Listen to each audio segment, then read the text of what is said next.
la tierra, en las aguas, en las personas, en los libros.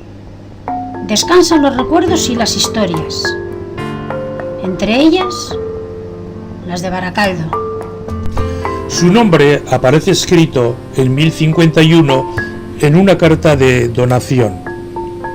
En el siglo XIV, Baracaldo pasa a formar parte del señorío de Vizcaya como anteiglesia, con asiento y voto número 33 en las juntas de Guernica. A lo largo del siglo XV e inicios del XVI aparecen sus nobles en las largas y sangrientas luchas de oñaicinos y gamboinos. A partir de aquí, Baracaldo no ha dejado de tener presencia en la historia, sea como tierra de marinos, de historiadores, de políticos, sea como tierra de litigios y guerras. Pero es quizá a partir de mediados del siglo XIX, al dejar de aplicarse el fuero a las explotaciones mineras, cuando la historia de Baracaldo adquiere singular importancia. Baracaldo y sus alrededores es protagonista destacado de la revolución industrial del País Vasco, con todas sus consecuencias sociales y económicas. Contemos historias de Baracaldo. Uno de sus límites es el río Cadagua. Separa Zorroza, perteneciente a Bilbao, del baracaldés barrio de Burceña. Llegados a Burceña podemos caminar por algunos rincones y observar casas que mantienen un agradable recuerdo a un pueblo. Para muchos lo es, y con orgullo lo recuerdan, que sobre el actual puente nuevo se construyó en 1775 el primer puente colgante del Estado, y que su actual iglesia mantiene algunos dudosos restos del famoso convento de los Mercedarios de 1380, cuna durante siglos de figuras ilustres del País Vasco.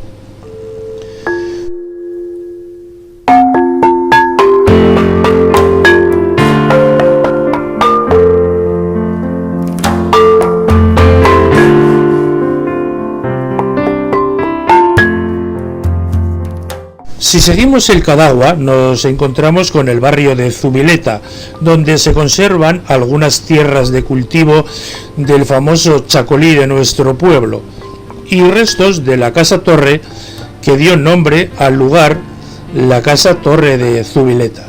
Un poco más arriba encontramos el barrio de Larrazábal, con un curioso edificio que se corresponde con una del centenar de escuelas de barriada que la Diputación de Vizcaya construyó a finales del siglo XIX. Tiene el número 96 y es la única con la característica de triple que se edificó en Vizcaya. En el curso de 1929 tenía en sus aulas 59 chicos y 54 chicas. Y cerca de este barrio, una de las joyas de Baracaldo, el llamado Puente del Diablo, edificado en el siglo XV. Su obra se inicia el 2 de mayo de 1436. Presidiéndolo todo está la ermita de Santa Águeda, de gran arraigo y tradición entre los baracaldeses. Muy cerca se puede observar los restos de una calzada que, no sin debate, algunos le atribuyen un origen romano y otros paso del Camino de Santiago que iba por la costa. Otro límite de Baracaldo es el río Galindo. Separa Sestao del propio Baracaldo. Es quizá uno de los paisajes que más ha cambiado. En la parte de Sestao todavía se mantiene una casa que formaba parte del barrio de Nuestra Señora del Carmen, en cuyo perfil destacaba la iglesia, desaparecida junto con el barrio, iniciada la década de los 70. Anteriormente, iniciado el siglo XVIII, la Orden de los Carmelitas Descalzos construyó un convento para la meditación y retiro, llamado San José de la Isla. Los construían algo alejados de las urbes, en zonas que llamaban desiertos. Además, se puede observar tristes restos de lo que fue el embarcadero de minerales, donde llegaban originalmente el tren minero de la Diputación, que también se llamó Triano. Esta privilegiada situación geográfica fue vista por el canciller Ayala y animó a los Ibarra instalaran en Baracaldo la fábrica de Nuestra Señora del Carmen a partir de 1855. Al otro lado estuvo para muchos la cuna de la gran empresa Altos Hornos de Vizcaya. El paisaje que formaba, lleno de chimeneas, pabellones y grúas, abundantemente fotografiado y dibujado, caracterizó y universalizó a Baracaldo como el gran pueblo industrial de Vizcaya.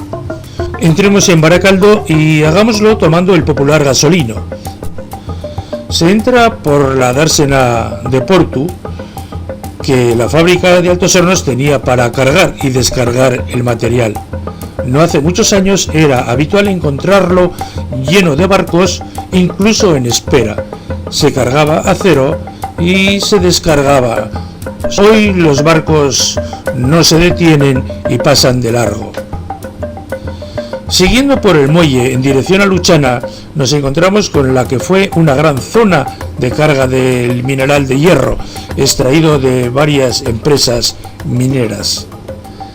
Los 6 cargaderos baracaldeses, 3 de Horconera, 2 de la Franco-Belga y 1 de Luchana Mini, estuvieron utilizables simultáneamente en 1882. En primer lugar podemos encontrar los restos de un cargadero. Corresponde al construido por la empresa franco-belga. El tren minero que le aportaba el mineral atravesaba todo Baracaldo. Es un cargadero afortunado. Se ha decidido mantenerlo gracias a la influencia y la buena visión de Bilbao Ría 2000. Más lejos podemos observar los restos de uno de los cargaderos de la empresa Ollón Oil Company Limited. El tren minero que le aportaba el mineral atravesaba Luchana por la ladera del Argalario, llegaba hasta las propias minas de Las Conchas en Ortuella. En medio, y posiblemente por las modificaciones y remodelaciones realizadas en las últimas décadas, es el menos reconocible y feo. Estaba en el cargadero de Luchana Mini Company Limited. El 9 de diciembre de 1871 logró la concesión para la explotación de unas minas sitas en el Regato y en la Arboleda, y para la construcción también de un ferrocarril que posibilitase la salida del mineral extraído. El cargadero fue levantado sobre las famosas torres de Luchana, que durante siglos dominaron el paso de barcos. Su construcción acabó con todos los restos de ellas, que sin duda hubieran sido un edificio emblemático de nuestro pueblo y de nuestra historia. Iniciaba su andadura por la ladera del Monte Rontegui, atravesando Luchana. En su visita no debe intimidarnos la presencia de algunas de sus casas, que presenta una fea vejez. Merece la pena pararnos a observar la estación del tren de La Robla, que durante años acercó el carbón castellano-asturiano al acero vizcaíno. Caminar al lado de los chalés que la empresa horconera construyó para sus directivos. Cerca, mirar los pabellones que dicha empresa edificó para el mantenimiento de su maquinaria y que últimamente estuvo proyectado como un museo para la siderurgia fundamentalmente de Altos Hornos. Recorrer las llamadas casas baratas, el hogar futuro, que el arquitecto baracaldés Ismael Gorostiza proyectó, y detenerse a mirar la magnitud de las escuelas de Vituricha, que nos ayudan a dimensionar la importancia que tuvo en aquel tiempo Luchana.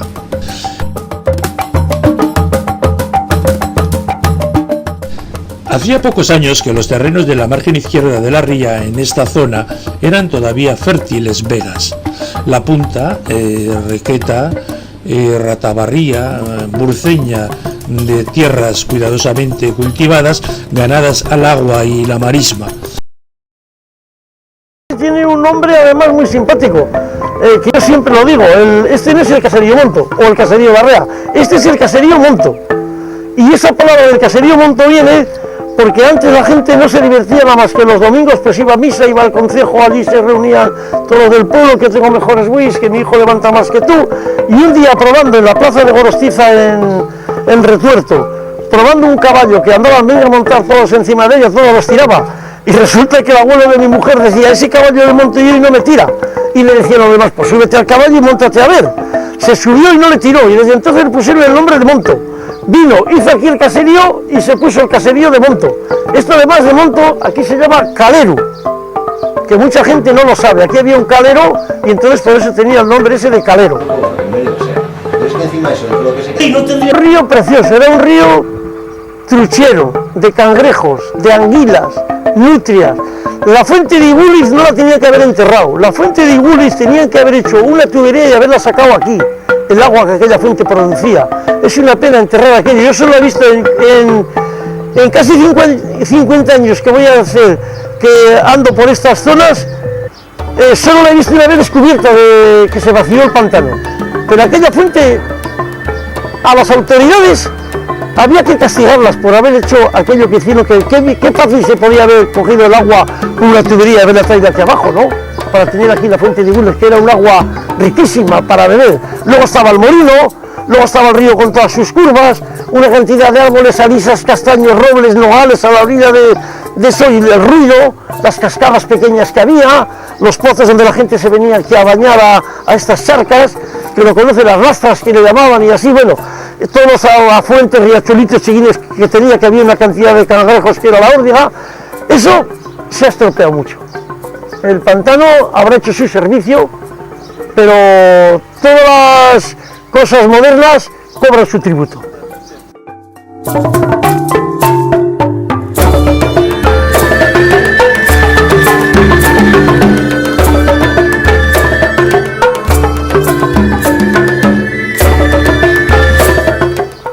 Hombre, tenía otro encanto, era otra vida más rural. Hoy se ha extendido mucho ya los edificios por unos sitios y por otros, se han hecho ya una serie de carreteras que son necesarias, pero antes eran los caminos más dulces para andar, más salvajes, más rurales que lo que son hoy. Hoy ya todo se ha asfaltado la mayoría y se ha acondicionado, se ha hinchado un poquitín, se ha tirado mucho árbol, se ha perdido. Aquí, por ejemplo, teníamos en toda la zona esta de Gorostiza para arriba hasta Castaños, pues que todo eran robles, mortos, castaños, se hacían suertes de lecho, se hacían suertes de hoja. Esto, el clima y la geografía de lo que es el regato y todo esto ha cambiado mucho. El regato antes había en Gorostiza miles de cerezos, hoy casi no hay ninguno. Tenemos que tener la cereza del Jerce.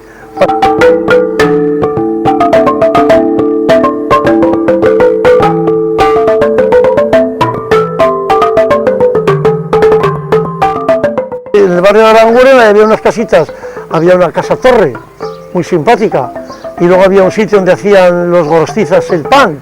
Ese era un barrio pequeñito, muy individual, no pertenecía casi ni a Gorostiza ni al regato, era casi como medio Andorra, así un poquitín separado. Era un rinconcito ahí que estaba entre lo que era la vía y lo que era la carretera de abajo, porque parecía una culebra la carretera esa, ¿no? Todos los regateros que bajaban a vivir a trabajar a las fábricas, todos en bicicleta, con aquellos faroles viejos de antes. Más había un tal Lería del regato que iba a lavar cobico a trabajar en caballo, no sé si sabíais eso. No tenía bici, no sabían. Debemos continuar el viaje y lo hacemos hasta el fondo del regato. La distancia de Retuerto al regato es de 3.715 metros. Por un estrecho camino que discurre por las riberas del río Castaños. Un kilómetro más adelante tenemos ocasión de ver este precioso lugar, el regato. A la entrada, el primer barrio se denomina Escalitz. Paseando podemos encontrar la iglesia dedicada a San Roque. Las escuelas construidas el pasado siglo es sede actual de una exposición de la historia del lugar y punto de información de la zona. Merece la pena pasear y observar sus casas y aquellos pequeños detalles que nos evocan un pasado donde se mezclaron la cultura rural y la explotación minera. es después del año de 1868, gracias al nuevo marco legislativo liberal que garantizaba la propiedad privada, cuando podemos situar el inicio de la minería en el regato. Desde hace muchos siglos en esta zona se construyeron molinos destinados a trabajar el hierro. Forman parte de la historia de las ferrerías vizcaínas, cuyos productos tanta fama lograron. Al final de la carretera llegamos al barrio de Urkullu, donde algunas casas se asientan en antiguos molinos que todavía permanecen en la memoria. En 1337, uno de los caballeros más poderosos de su tiempo, el canciller de Ayala, escogiera capaces de transportar 220 toneladas diarias. Uno de estos mineros, Juan José Ribacova, tendería un cable sin fin de acero, a la vez motor y conductor, hasta la estación del regato. Desde este lugar hay varios caminos que nos llevan a lugares curiosos. Uno llamado el Pantano Viejo y otro que nos lleva a Tellitu. Merece la pena subir a Tellitu. Tan solo 5 o 6 casas, pero su belleza y tranquilidad nos transmite una sensación muy agradable. Paseando por sus rincones, resulta increíble tener la conciencia de estar en Baracaldo. Y en Baracaldo estamos, si subimos más arriba, en el último caserío.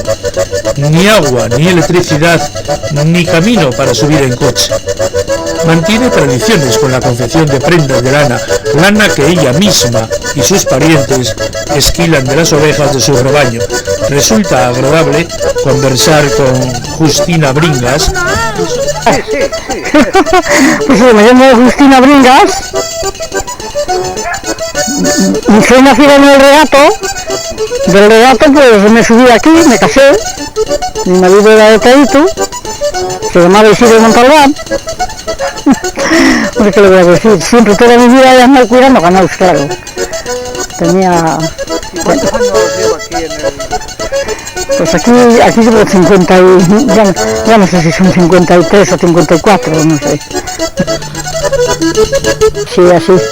Mis padres también tenían ovejas y cabras y vacas y eso. Y los cuidábamos, y la lana pues de toda la vida. Sí, mi marido también tenía... Luego las quitaron y así, pero los padres de mi marido también tenían ovejas y vivían de hacer carbón en el monte y así. Esas ovejas mi marido, de eso vivían, y fruta que vendían y así. Y nosotros pues parecido, así también.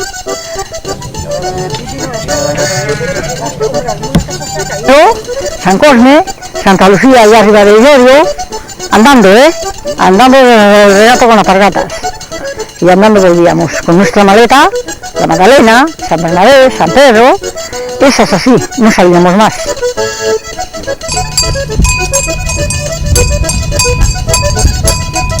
¿Hay brujas o no hay brujas? A ver, Joaquina nos confesó que sí. Sí, yo creo que había. Sí. Yo no la conocí. Yo no la conocí, mi suegra me contó. Y yo ya también, cuando que la tiré un poquito de la lengua, yo no sé si le contaría, que decía que sembraba su abuelo o su bisabuelo, que sembraban patatas y iban a mirar a ver porque no había patatas y encontraban huevos. Y el día San Bernabé, allí en Castaños, yo también fui, claro, en Castaños tenía un hermano casado, yo, ya se murieron, con una de Castaños. Mi hermano se mató en la cantera de Zaramillo, y ella luego ya murió, todos vamos.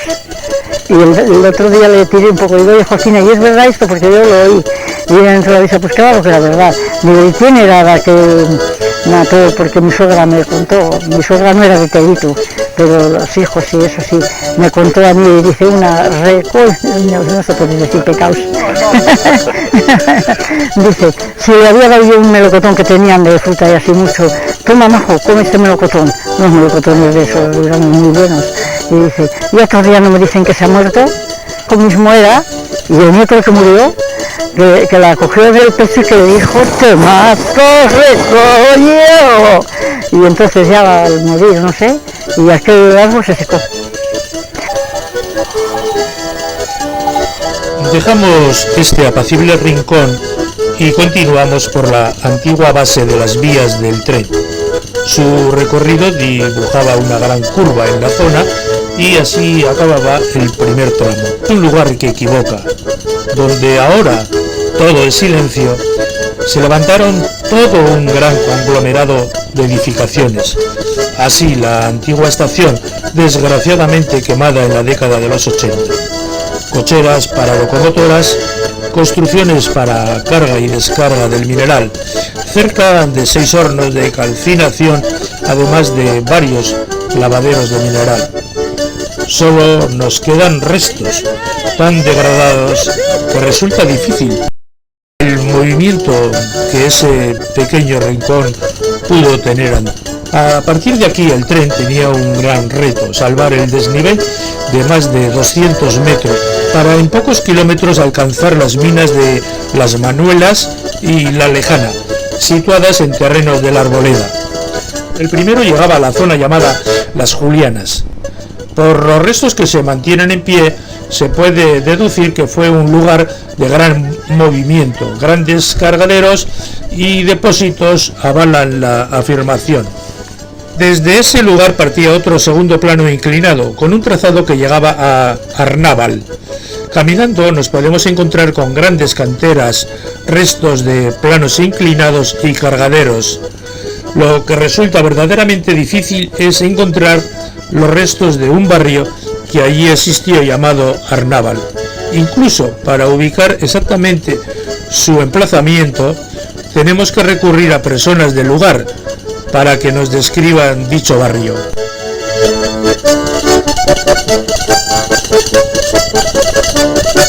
¿Es verdad que allá arriba había un barrio que se llamaba Arnábal? Arnábal, sí, sí. Un barrio que se llamaba Arnábal. Y ahí había escuelas, estaba el cuartel de la Guardia Civil, las oficinas de las minas, todo eso estaba allí. Una taberna y muchos vecinos. Bueno, una taberna, 2 tabernas había. Y muchos vecinos, Aquí al lado del muchos. abuelo. ¿En qué año se...? En parajes inhóspitos y aislados, deshabitados hasta entonces, Matamoros, La Arboleda, Saracho, Arnábal, Burzaco, La Felicidad, Elvira no tenían más comunicaciones con los núcleos de Baracaldo, Trapagarán, Galdames o Güeñes que con los propios trenes mineros y algunas sendas y caminos. En 1887, Arnábal contaba con 273 habitantes, el 82% eran varones. Vivían en 3 edificios o barracones de madera. Las chabolas, sin apenas ventilación, carecían de cualquier mobiliario, excepto de buen número de camastros. No tenían agua ni lavabos o retretes. Se les obligaba a los mineros a alojarse en condiciones increíbles de hacinamiento e insalubridad. En 1915, Laura Santamaría, Soledad Revuelta, Mercedes Luzar y Martín de Santurtún estuvieron al frente de esta escuela mixta y unitaria hasta su cierre definitivo en 1940. Un punto de referencia es el monte Mendívil, fácil de poder observar ya que en su cima han instalado una gran torre de comunicación telefónica. Vivimos en un pueblo donde el progreso siempre está reñido con las bellezas naturales. Hemos alcanzado una altura aproximadamente de 600 metros y se nota porque el paisaje se puede ver amplio y bello. Seguimos caminando hasta ver el Argalario, monte baracaldés 100% y que nos facilita desde su altura observar la amplitud de nuestro querido Con frecuencia pueblo. pensamos que las cosas viven para siempre. No es verdad. Viven su momento, sea un segundo o siglos. Solo si las mantenemos en la memoria vivirán eternamente. Este documental quiere contribuir a mantener en nuestra memoria historias de Baracaldo. Así vivirán para siempre.